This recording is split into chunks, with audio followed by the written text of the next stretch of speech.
I'm Kevin Slimko for Foody TV. I got some friends with me today. Hi, I'm Randy, the brotician guy. Put it in the tartar sauce. Oh, yeah, it's so delectable. Nice selection of whiskey here. What the hell is with this egg? Basically a BLT with some avocado. Now, I usually eat the whole egg with the shell, but for your purposes, I'm doing it without the shell because I know y'all are a bunch of pansies. Yeah, this one has a nice, for being, from the 70s where they were probably chill filtering this, it does still have a kind of an oily mouthfeel to it. We don't have to get all these on camera, but do you guys want to drink something else? Yeah, that's why we're here. So, well, this one is interesting. Have you ever had this? The High West, yeah. Their American single malt. I've not had the single malt. This is an interesting one. This is, I think it's pretty new. That like released within the past year or so. And Thank you. So like with what we've tasted already, have been like 3-grain whiskeys. Corn, rye, and malted barley. And this is just malted barley. So it's one single grain. And they use three different mash bills when they make this. So it's all malted barley. But one of the mash bills is like a chocolate malt with just regular malted barley. So chocolate malt means they took the malted barley and they roasted it to like a dark chocolate color, and it kind of gives off those flavors and aromas too. And then they did one that is like pale malt and then regular malted barley. And pale malt is just like lightly toasted, and then there's a Scottish peated malt in here. So that will give like this smoky sort of like smoky note, like when you smell it. I feel like I already sipped it, I'm sorry. Yeah, no, it's fine. It's like, there's a little bit of like pepperiness. Yeah. It's got a little kick to it too. Yeah. So this is kind of like what you would get from some scotches. Mm-hmm. So scotches, they take the barley and they roast the barley with peat. So they light some peat on fire, and then they roast the barley over the top of the peat. Huh. And the peat kind of gives this smoky kind of flavor to the grain, and then they distill it, and it comes through when they distill it. Yeah, this definitely has a Scotch profile, and you get the peat, type of profile, and that's one of those things It's you very either light. love or you don't. Yeah. So you get like this light smokiness. It's really nice, and it's pretty sweet. I've already got a buzz on. I was gonna say same. I'm gonna show up to this dinner giggly and full. They're gonna be like, "What did you do? Why? I was filming as we ate steak and did 12 tastings." We're just drinking on camera. That's all. Yeah, this is kind of a fun one. It's different. It's totally different than like drinking a bourbon or a rye. It gives you kind of a different. Now let me ask you profile. two a question. Is there a favorite that you have, or is everyone very good but also very different in its own right? I mean, I have favorite whiskeys that I drink Yeah. for sure. Like things that I'll go to. Like if I just don't want to, like that's my go-to whiskey. I for sure have ones that I go to. But And what are those? I'm a big Jim Beam guy, so Okay. like not like the Jim Beam white label, Yeah. but like stuff like this is made by Jim Beam, Okay. Knott Creek. Some of their other stuff, like they have one that's called Booker's, which is a barrel proof, like super high proof whiskey. That's a blend from a lot of different places and warehouses at Jim Beam. But I like that profile. Like it's got this really cool, like there's a peanut note that comes out of Jim Beam whiskey. And you were talking about that in the Willet, and I'm assuming that came from Heaven Hill, which also kind of has a Most peanut likely, note. because we'll never know where it came Yeah. from, unfortunately, because that's a secret that never gets let out. But you're right, Heaven Hill is very known for a peanutty profile. Like when it comes to favorites, there's profiles, that I personally like. Yeah. So when I started first drinking bourbon, it was Maker's Mark. That was my gateway. And that's what's known as a wheater. So it's a high wheat mash bill. So they're a little bit sweeter. like like the ryes are more dilly, more peppery. Yeah. So I like the wheaters, but like you mentioned Booker's, I like Booker's a lot. Yeah. And as I started drinking more, you just kind of know the roadway that that you like. You like understand that highway once you know what you like. With Willet, like every bottle of Willet, other than their like normal show products, like this is not something you can find on the shelf. Yeah.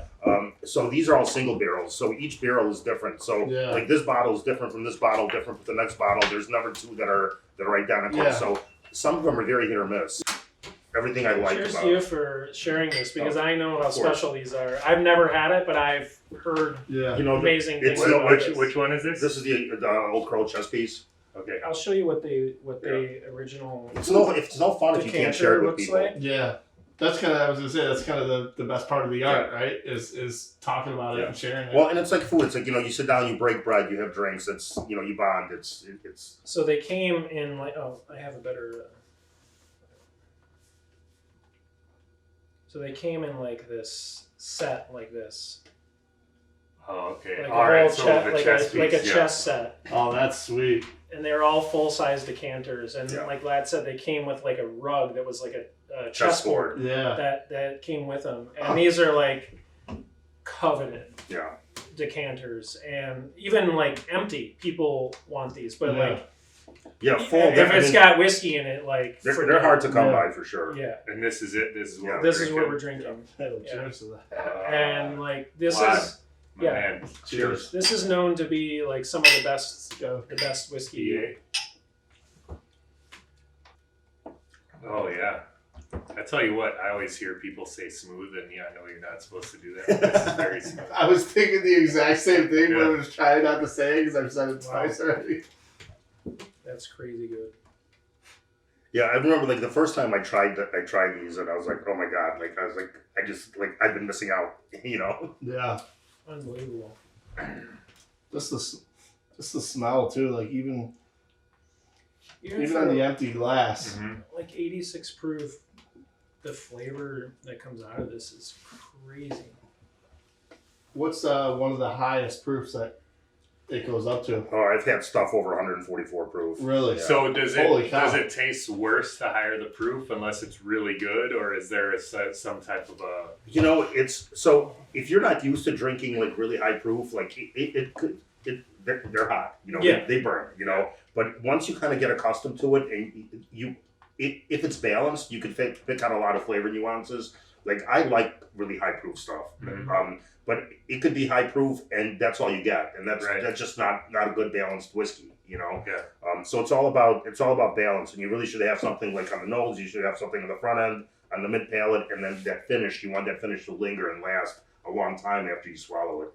So I know, like Vlad and I have talked about this a million times about how if you're really into something, and you know a lot about it, the things that you like, the average person is gonna hate, right? Potentially, yeah. So like I'm way into hip hop music, and I love when an MC just takes you through this wordplay that is just like you're like, holy shit, how does he do that? Mm-hmm. But it's not necessarily something that appealing. The average music listener would find appealing. They're not listening to the lyrics. Right. And, so like MF Doom, like most people are gonna be like, I don't get it. Why do you like this guy? Yeah. But he's like a fucking genius, right? And same with guitar solos. Like I hear, I've been at concerts where there'll be a dude doing guitar solos that are like unbelievable, and I can look at it and I can think, wow, that is awesome. But after like 5 seconds, I'm like, okay, let's get to the next thing. Yeah. So like I feel like for you guys, bourbon is like that. Like you can appreciate something where, like, if it's high enough proof, it's just going to taste like fire. Yes. Sure, right? Yeah. Yes. But with time, that would change. Like as you got used to the. Absolutely. Yeah. Like anything that you enjoy for so long. Exactly. You want to find, like That's a good way to put it. That's a good way to put it. Like they always say, like a wine sommelier. If somebody asks a wine sommelier, give me what you would drink, they'll be like, I'm not going to give you what I drink. Because you're not going to like it. You're not going to like it. It's apples and oranges. I'm too... For sure. what's the I'm word? too deep into it. I'm too. Right, yeah. I'm down the rabbit hole Yeah, so Right. far. Yeah. Yeah. I've even made the mistake to coexist the two, and I've had buddies who are like totally down the rabbit hole. They're like, whoa, Scotch and this is totally different, two different worlds. Like, how dare you say that in my house? It is though. Yeah. It is though. But for me, not you don't know what you don't know. Yeah. So right, You know? so I have this woman who comes into my shop, Lynn, and she and her friend have started this thing called Two Whiskey Girls. Uh-huh. I follow them on Yeah. Instagram. So I'm like, and I actually showed them your page, and they're like, "Oh, I already follow him." And but I was asking her like, what is the difference between whiskey and bourbon? I don't even know. Yeah. Oh well, so bourbon is a whiskey, Uh-huh. but it's a type. So whiskey is the umbrella. So it's anything that's basically distilled from grain Mm-hmm. and then aged in In a barrel. a barrel Okay. or aged in wood, and then you have all these offshoots from there. So bourbon is an offshoot of whiskey. It is a whiskey, but it's a particular type. Hmm. So bourbon is it can only be made in the United States. Okay. It has to be at least 51% corn. So when they're creating the whiskey, you have all these grains that you can create a whiskey from. But bourbon has to be 51% corn minimum. Mm-hmm. And then you can use other types of grains to make bourbon. And so you mash that, you basically make a beer out of it, and then you distill that beer into whiskey. But as long as it's 51% corn and you age it in an oak container, it doesn't even have to be a barrel. Mhm. It has to be a newly charred oak container is like the technical definition. Right. Yeah. So it can't be like, like you can't, like in this case, like that's a wine finished. So that was put into a barrel that once held wine. Yeah. So if you put whiskey into that barrel, it cannot be called a bourbon because it's not a brand new charred barrel. Yes. So it can't have a barrel that had anything else in it That's prior. interesting So to me. That's here's interesting. a really interesting thing too. So you can make that bourbon from 51% corn. You could have a bucket made out of oak. You could char the inside of that bucket, and you could pour that freshly made whiskey into the bucket, and then immediately pour it into this bowl and be like, "That's bourbon." Huh. There's no requirement on the amount of time that it has to be aged. It just has to go into a newly charred oak container. So it could be That's literally a fascinating. millisecond inside a new charred oak container. You could pour it out and you could say that's bourbon. It'll probably taste like crap, but you could say that's bourbon. Yeah. Huh. So there's a lot of regulation around bourbon. There's Yeah, because it's got to be distilled at no more than 160 proof.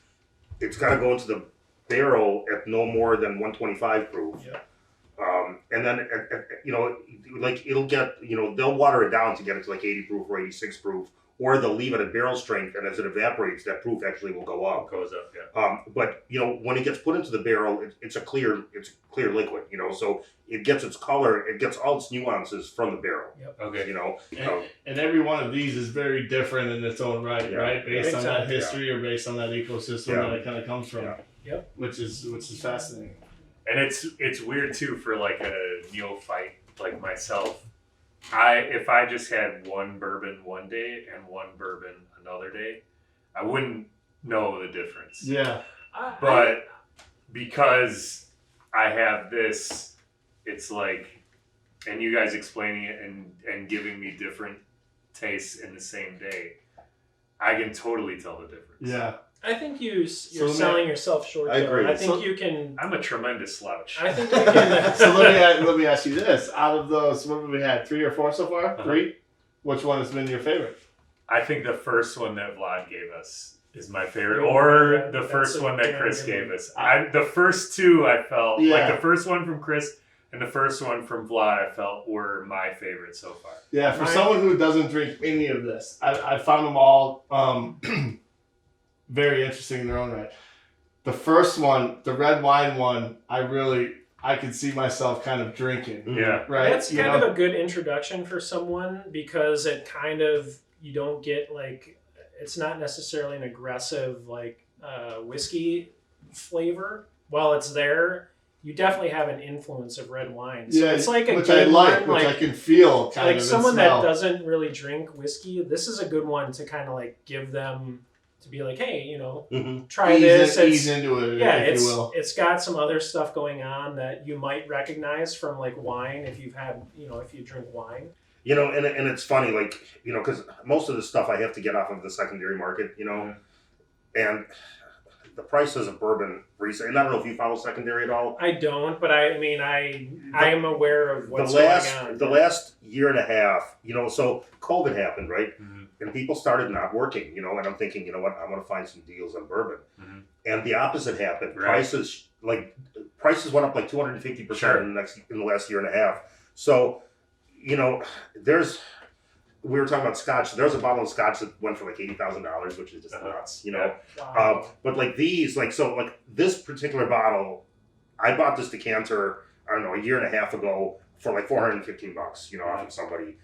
There was one that was put on for sale today on the secondary site for $1,000. Wow. You know, and you're fucking letting us drink this, right? Yeah. You're letting me drink And I would be you know what like, that retailed for back in the day? Probably like $25. Yeah, you know? Yeah. like You know, So With like- him saying that, Yeah, I want to thank you even more Dude, now that I mentioned but it that. is true. No, But it is absolutely. true. And I that's kinda- why I was saying, and like, I kinda thank you gathered for that from bringing you. that because I've been gauging off of your reaction, Yeah. right? A little bit Yeah. after I have my opinion and verbally state it, and then kind of seeing his reaction of it and the fact. So thank you very much. Oh, for for sharing sure. I've that. only heard how good this is, and now that I've been able to taste it, it totally, like, I had a high expectation for that based on what I've heard, and it totally lives up to the expectation. So Like, it's so good. when you're talking about like you think, okay, people are out of jobs, everything is going to be cheaper. I feel like the pandemic and people's ability to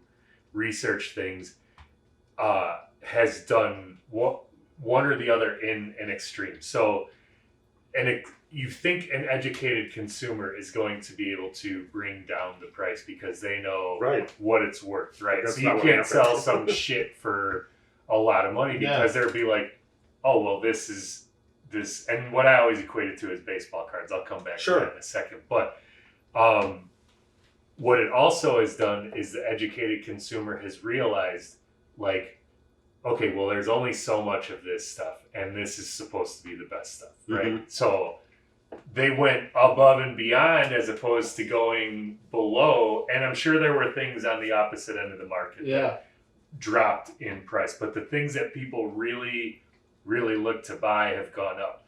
And I'll talk about baseball cards for a second because I'm a nerd, but when I was a kid, I had 1 million baseball cards, probably like 20,000. And one day, my buddy Brian Hinkle and I were trading cards, and I knew that the Ken Griffey Jr. Upper Deck rookie card was worth something like $75. I don't remember what it was, but it was really high. And this was significant enough for you to know it. I think Upper Deck started in 1989 or 1990, but whatever it was their first edition. And Ken Griffey Jr.'s rookie card was in there. And I had 9 of them. And Brian had 27 of them. Wow. And I'm like, okay, so if two 15-year-old dorks have 36 cards between them, why is this thing worth $75? And I proceeded to liquidate my card as soon as possible. Of course, because I'm like, fair enough. if these things are worth that much right now, and people know that they're worth, nobody's getting rid of this shit, right? So the reason why our parents' Mickey Mantles and stuff were worth so much is because people threw them away. Just like my dad was a huge Yankees fan, and when he moved out of the house to go to college, his mom threw out all of his shit, right? So then the Mickey Mantles, when these people become 40 and have enough money to buy them again, now that's raising up the price. And now I'm in my 40s, and all of our baseball cards are worth fucking shit. They're worth nothing from here. We're gonna drink another one. Do you guys want to try one of my picks? Yeah, sure. Of course. So I'll tell you. So this bottle, this is called D-Day. So the guy that kind of got our group together. So there's 18 of us, and his name is Deshaun. He lived in Louisville. Now he's still kind of in that area, but he was like a big Willett guy. And so when I joined the secondary pages, like Willett is one of those rabbit holes where, like, you can't like do research on a bottle, like, so you just don't know, because everyone is different. Yeah. You don't know what's what, so it's kind of like you either you can't like dip your foot in the water. You either got to dive in or you just stay away from Willets, And so like I started kind of going after Willet bottles, and he was kind of looking to see who was going after Willet bottles, and he kind of just reached out to me and like these like 14, 15 other people that most of them he's never met before, and he's like, hey, I noticed you're going after Willet. I'm kind of starting this like little online group, so we could trade samples, yada, yada, yada. So that's how we all got together, So he was the catalyst that brought us all together. He was also the one that had a relationship with Drew, who's the master distiller and the owner of Willet, third generation. So anyway, so he was the one that kind of facilitated us getting our first barrel, which we called, it was a 16-year bottle. It was called, and we called it Bucket List, because at that time we were like, this is our bucket list moment. And then he was getting married, so we kind of somehow convinced Drew to let us buy another barrel for his wedding, and that's why this is called D-Day. So it's, nice. So that's the story behind this one. So, do you make glass?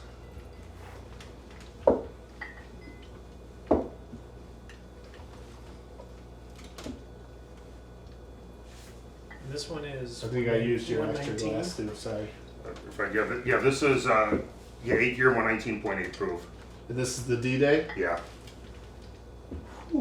So when we picked this, so at that time we went into the rick to pick the 16-year, and so we all knew at that time that we were getting a second barrel. Deshaun didn't know, it was a surprise. So this was one of the first barrels we tasted, and we tasted from 7-year up to 16-year, and then we picked the 16-year. And then we all privately kind of picked this one, and then we surprised Deshaun at the Rick House. We're like, Deshaun, we got it. Because he surprised us with a barrel initially, and we were like, well, we have a surprise for you. We're getting a second barrel for your wedding. And cool he would up getting like bottles to his best man and That's to awesome. his groomsmen and stuff. That's So great. And how many bottles can come out of a barrel? so this one yielded 188 bottles. Okay. So that's a good yield, but the older the whiskey gets, the less the yield becomes. Really? So when you get like into some of these, like our 16-year-old yielded 66 bottles. Yeah, that's You fascinating. get evaporation. Yeah, that's like fascinating. that, sometimes leakage from the barrel. Did you get the peanut though? That's so good. Wow.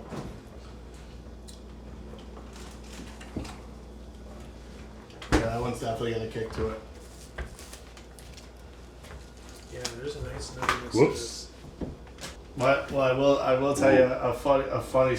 story. Kick you. Not to get back on the steaks real quick, but I got a buddy who Get back on the stakes, boy. he likes to call it the torture test, right? He owns a few big businesses downtown Chicago. Successful guy, but not materialistic at all. $1 T-shirt and $1 million T-shirt, it's the same thing to him. If you're cool, you're cool. If you're not, you're not. Type mentality. So I sent him 2 steaks, or a few steaks. He said he was having people over. So he goes, I'm going to do the torture test. And I didn't know what that meant, right? So that meant open it out of the package, leave it on the counter for 20 minutes, go through his normal routine, throw one in the microwave, and then do one where he seasons it. He does the whole, the whole top-notch experience on the grill and everything. And then one that he just kind of kicks around a little bit, lets it out, throws it in the microwave, cooks it, lets it sit in the microwave for an extra 15 minutes, just totally abuses it. Said that the exact 2 steaks taste the same. Even though the presentation was, one was a zero presentation. I don't buy that. Yeah, No, and this is someone who is not like, he's not married to me as a friend to like where he would lie to me. Yeah. Right? He's the guy who, if I want an honest answer, I give it to him because he's gonna run it through the ringer and be like, look, I cooked it in the microwave, it sucked, I grilled one, and it was awesome.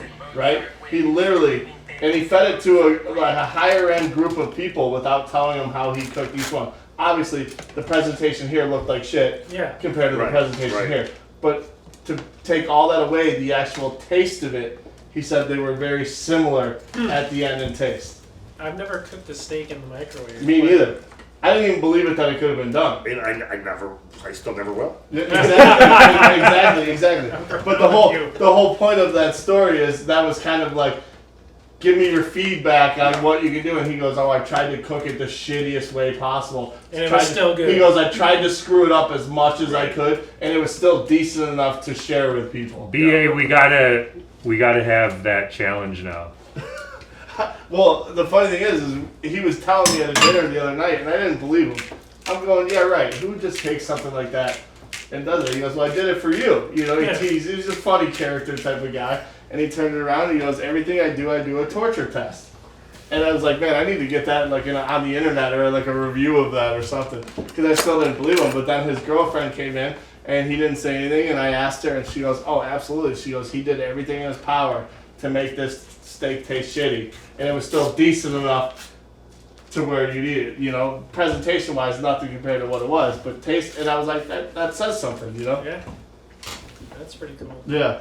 It's just a funny story to share now that he told me. And every person, I told it to, you guys are the third group I told it to, the first two didn't believe me one bit. No, I mean, because they're like, who would do that? And I was like, I wouldn't do that. I cannot believe he finds like peace in doing that. Like if he truly fully cooked it from like raw to like whatever temperature, fully in the microwave, I just do not believe that it tasted the same. Like exactly, nothing's extra meat at all. Exactly. My point exactly. Maybe he put it in the defrost mode.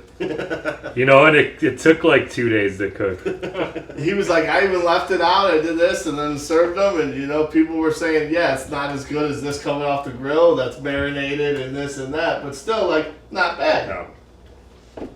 So do you guys do like, do you have like Wagyu cuts and stuff like that? Or, yeah. Absolutely. Yeah, we'll pull up the website too. I'll show you guys kind of the whole mantra of the brand and everything. You know, because that's really the difference, right? Yeah. You know, I don't want to ever use the discount or the price or because it is that. Yes, right. Don't get me wrong, but buying into the whole brand.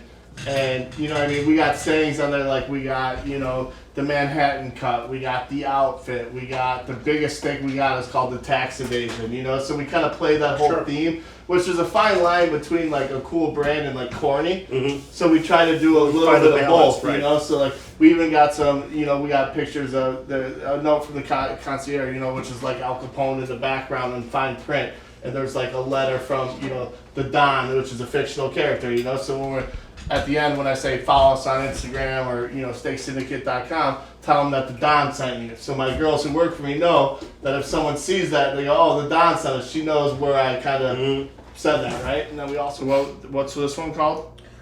So we call this one Hat Trick. So again, there's a story behind that, not sports related, ironically. Yeah. But so we, you know, so when we got our first barrel through Willett, like we wound up having to win it to a charity. You know, so it was just kind of a bidding thing, you know, and we were like, you know, we'll just fork out the money because we want a Willett barrel. The second time around, it was the same thing.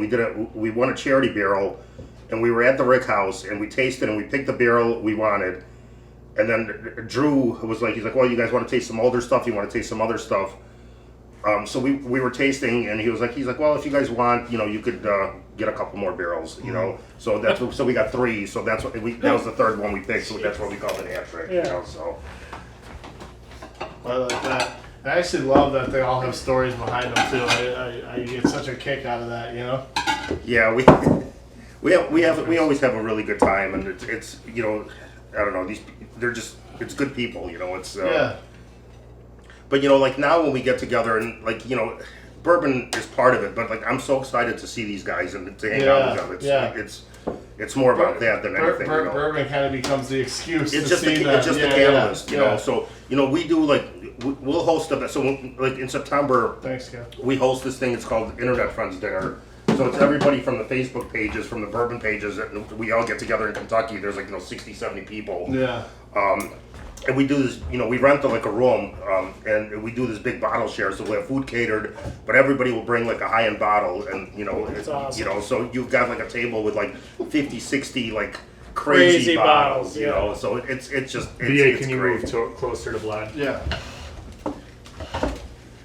Is this good? Yeah.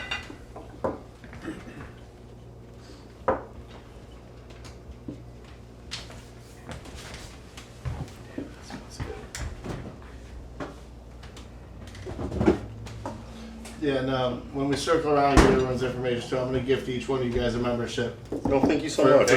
For being a part of this, and like I said, all I can ask for is just support us, be a part of the events, and if there's anything you could benefit from it, feel free to tell me anytime. Hey, I want to bring these. I want to collaborate with these, or introduce these people, or whatever. And we could always do it full circle. No, we'll definitely help push the brand for sure. And if you're local, even better. Thanks, Scott.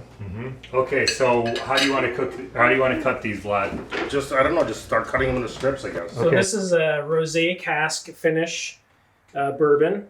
It is aged for 2 to 3 years and then finished for like 6 months in a rosé wine cask. Really nice dessert pour. It has lots of like fruit flavors. I get a lot of strawberry from this, so it's a nice, really nice after dinner kind of dessert pour. Like aging whiskey or bourbon, it's kind of like dry aged meats to a degree. So the longer that meat ages, it gets like a little bit of a funk. Yeah, totally. So same thing. Like the bourbon will pick up like a lot more wood, a lot more oak, and a lot more smoke. Yeah. So typically, like a younger bourbon, you'll get a lot of you'll taste the grain because it hasn't had the time to kind of take on the flavors of the barrel and kind of age out that grain flavor. You will get some of that in this, but the rosé cask, which is actually a pretty unique finish. Like there's not many companies finishing whiskey in a rosé wine barrel. So this is just kind of a unique, fun, interesting thing to try. Yeah. And it tastes pretty good, I think, as like a little desserty kind of thing. Yeah, I mean, typically, like you want to age in something that's gonna have a robust flavor profile, which rosé is definitely on the mellow side. Yeah. I mean, so you get a little more spiciness from this. And you can taste it. That's that young whiskey kind of expressing itself. It's not really, it hasn't mellowed out. It's that young stuff. A lot. Well, it's kind of like, young whiskey, it's like it wants to be in your face. Yeah. It's got something to prove. Well, when you drink this down and after you've swallowed it, on the back of your tongue, I get this really cool charred, if you took strawberries and charred them. Yeah. I get that charred strawberry kind of flavor sitting on the back of my tongue. You might not get it, but it's just it's kind of a fun thing. I do get a fruitiness to it. Yeah. I don't know that I'm as refined as Chris is, but I feel like there's something to what he just said. Is that a part of the rosé being? Oh, that's definitely the rosé influence Yeah. on the whiskey. I think that strawberry flavor. I mean, this isn't going to be for everybody. This is definitely a really kind of different kind of bourbon. But I like it. Mm-hmm. It's just as an interesting thing to have every now and again. I mean, that's what's interesting is so when you have a finished bourbon, meaning it's finished in some kind of a specialty cask, you're forcing a flavor profile into that bourbon, right? Mm-hmm. You're saying, okay, I'm gonna age this in red wine, or I'm gonna age this in rum barrels, or whatever the case is. So there's a definite flavor profile that you're gonna force into it. But sometimes, when you're not doing it in a finished barrel, you've got bourbons that take on crazy berry characteristics or crazy chocolate characteristics, and that's all on its own thing in just the nature of the aging process. So there's nuances beyond what you can imagine. You can't count there's 10 different flavor profiles or whatever the case is. It's it's just unlimited in where it can go potentially. And sometimes you'll try a barrel and you're this is unlike anything I've ever had before. It's just which is really cool.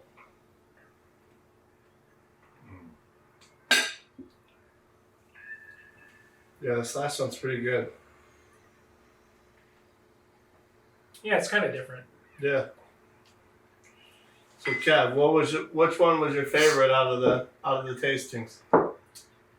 I can't decide whether it was the first one from Chris or the first one from Vlad, but I still stick with those two. And it's funny how different those two are, Yeah, right? Different. They were totally different. Oh, yeah. But I still feel like those were my favorite two out of the whole bunch. What about you, BA? I'd go with the Bardstown one with the red Cabernet wine barrel, and then D-Day for sure. Oh, the D-Day was great. For me, it's that Old Crow Chessman, like, just because I've always wanted to try that, and then it, like, living up to the expectation that I had in my head for that whiskey, phenomenal, really good. You know, and I'm glad I was able to bring something you've not had before, because that's what so it's, you know, that's always, you know, your first pour of something that you really love is always special, so it's really cool. Thank you for that. Of course. That was awesome. And you know, Kevin, like, fun. you know, you said earlier that you feel like this is like wasted on you, but like it's not. Like you tried stuff that you've never had before. Some of it you'll remember. Yeah. So like this is how you grow and like develop a palate. So it's you know, it's not wasted on you at all. No, I You know? agree. Like it's half said in jest, but half like, Oh, I know. there'll be people watching this who are really into bourbon, and they're like, "What the fuck? Yeah. Why is he getting the drink?" Why is he getting the Well, D-Day? I mean, Well, because it's no fun drinking by myself. Okay. You know. I agree with that. I have so many bottles that I cannot wait to share with people when you know we're able to do more gatherings. Mm-hmm. Because drinking alone, it's not as fun. Yeah. Yeah, totally. No, you know, and it's funny because there's like, so I'll be turning 50 this year, you know. So I'm like trying to decide what bottle I'm going to open for my 50th, and it's going to be some crazy bottle, like you know. So I haven't decided yet, but you know, like so it like yeah, it'll be like this is my special birthday bottle that I'm going to open, and once it's open, it's open. You know, it doesn't matter anymore. But I'm kind of like going through my collection right now, trying to decide what I'm going to open or what I'm going to buy potentially. So we'll see. And to me, that's what it's all about. Like, look at the excitement on your face, Right. talking about that I love turning 50, and like that's just, you know, everything I do in my life. Kevin will attest to this. Is I'm a storyteller, right? So any cool thing I do, it's because there's a cool story down the road, right? Mm-hmm. And you'll be talking about that bottle you cracked on your 50th birthday, probably for the rest of your life. Yeah. You know. No, and you know, like you know, bottles that I've cracked previously with you know my bourbon buddies, you know, like when we open up what we consider a special bottle, like you know, years later, like remember when we killed that bottle? Exactly. You know? Exactly. So it's yeah. Do you guys want to try an Armagnac? Sure. Yes. Which one's that? I mean, I don't know what that So means, the- but Yeah. So Armagnac is like it's kind of like it's a brandy. So you know you make it on wine grapes. So it's not like distilled on a grain. So it's made from grapes. Mhm. So it's kind of like it's distilled like cognac is to some degree. So it's like the Armagnac. I'm not a cognac person, and I'm just really starting to get into Armagnac. And honestly, I think like the bourbon boom happened. Like Armagnac, I think is next. So yeah, so this is it's you know if you've got a palate for bourbon, this kind of fits that profile. But it's like a lot more like citrusy and a lot more desserty. It's really not like bourbon, but like it's a bourbon lover's Armagnac, I guess, if that makes I like sense. that. So all right. So what was you guys' favorite out of the steaks? Well, we got time to kill while he's pouring. Filet for me. The fillet for I sure. agree. Filet But was ridiculous. like the one piece of strip of the New York strip that I had with like a decent amount of little fat on it. Yeah. It was like the perfect amount of fat. I Yeah. agree. I had a piece like that too. That was And that was amazing. my favorite bite Yeah. out of the whole thing. So But the fillet overall was the best. so he keeps talking about the Wagyus. When I gift you a membership, I'll throw in your whatever you order first. After that, I'll cover the membership, and then if you place an order, I'll throw in this 8-ounce Wagyu fillet. okay, And it's the fillet with the Wagyu. that's worth the and money right there. And, exactly. And the marble on this fillet will blow you away. Like, I've never had one up until like a week ago. And like you said, some people take away from the Wagyu thing. I never even knew what Wagyu was 4 weeks ago, right? But now the burgers I gave you were Wagyu burgers. Okay. And this Wagyu fillet that I'll throw in, I mean, it's... Yeah, and Kevin, when you look at a Wagyu steak, it's like the marbling. There's just like it's like half of it is fat, like marbled through. Mhm. But like you know, you could do it the same way in the sous vide. You know, that fat will just melt. But it's like when you put this piece of meat in your tongue, it almost melts. Yeah. You know, it's ridiculous. You know. I can't wait to try it. I can't either. I can't wait to sous vide and then put that This- crust on the outside. I honestly This didn't even is- know the sous vide existed until I got here today. It's awesome. Well, and you just can't fuck it up. Yeah. Right, exactly. And Which that's is what's- what that's a what's guy like awesome. me needs. Right. You know what I mean? That's Exactly. what's awesome. When Vlad told me about it, I'm like, man, that sounds perfect for a guy like me because I don't know what the hell. You don't gotta worry about the grill, the timer, Right. nothing. I You just don't, gotta set the you don't have temp. to sit there and like poke at it. Exactly. Like, you know, like, So- The first text I sent to Vlad was a picture of the steak, and I'm like, I did it. It's phenomenal. And I go, I'm gonna try chicken breast next. And he said, you know, well, I've done chicken breasts and pork chops and blah blah blah. And I'm horrible at cooking chicken. Like steak just gets dry. if I screw up steak one way or the other, it's still steak. It's pretty good. Yeah. You know? I'm Kevin Slimko for Foody TV. I got some friends with me today. Hi, I'm Randy, the Bro-tician guy. Put it in the tartar sauce. Oh, yeah, it's so delectable. Nice selection of whiskey here. What the hell is with this egg? Basically a BLT with some avocado. Now, I usually eat the whole egg with the shell, but for your purposes, I'm doing it without the shell because I know y'all are a bunch of pansies.